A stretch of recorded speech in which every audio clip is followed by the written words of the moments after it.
Here are two facts about the lubricant industry. Number one is lubricants are essential for transportation, manufacturing, and energy.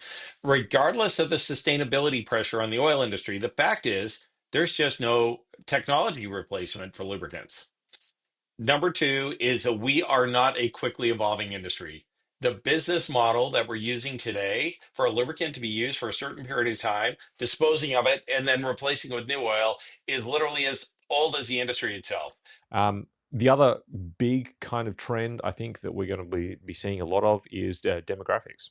We have a relatively aging workforce, and how do we transition that knowledge through to a younger workforce? I think that's probably the other very, very significant trend. One of the great things about this sector is that it keeps changing, and we always have this evolution.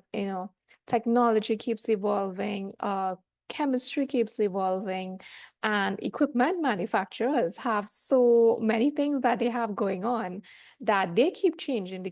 And the industry as well, constantly being innovative with coming up with new formulations to better improve reliability best practices. So I think that's amazing with that, and also the shift from gas operated engines to more EV fluids, electric vehicle, more eco-friendly best practices for the industry is what I see. Lubrication needs are getting stringent with more efficient equipment and assets.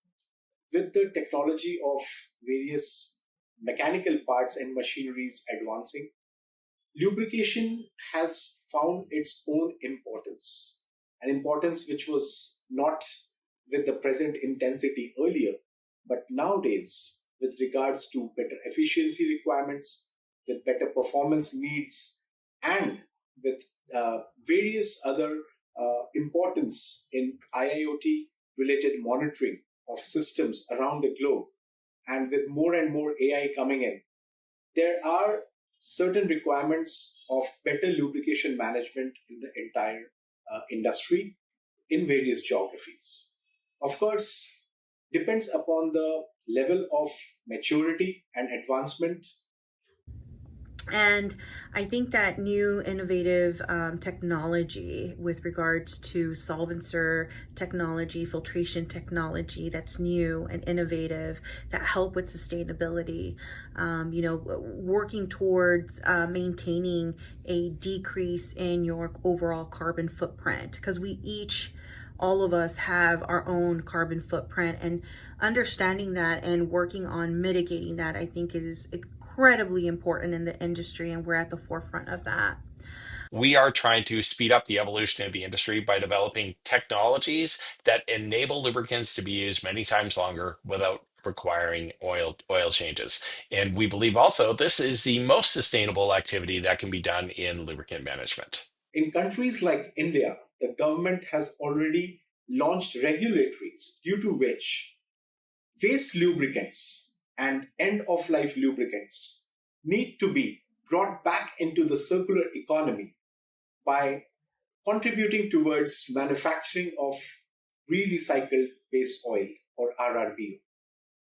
There has been certain regulatory implementations through which various end users and producers of lubricants both are under direct monitoring of government authorities, so that lubricants don't get wasted, lubricants don't add to pollution, and lubricants are not burnt or incinerated, which will add tremendously towards CO2 emission from these sectors and organizations. Sustainability is going to be at the top of everyone's mind, not just because of like the environmental credentials, but also because it makes business sense. Sustainability in and of itself means like sweating your assets for as much of the value as you can. And I think that's just good business. So, in some senses, sustainability, it's not a new thing. That's been driving innovation for decades. It's just that we've got maybe different reasons for doing it now.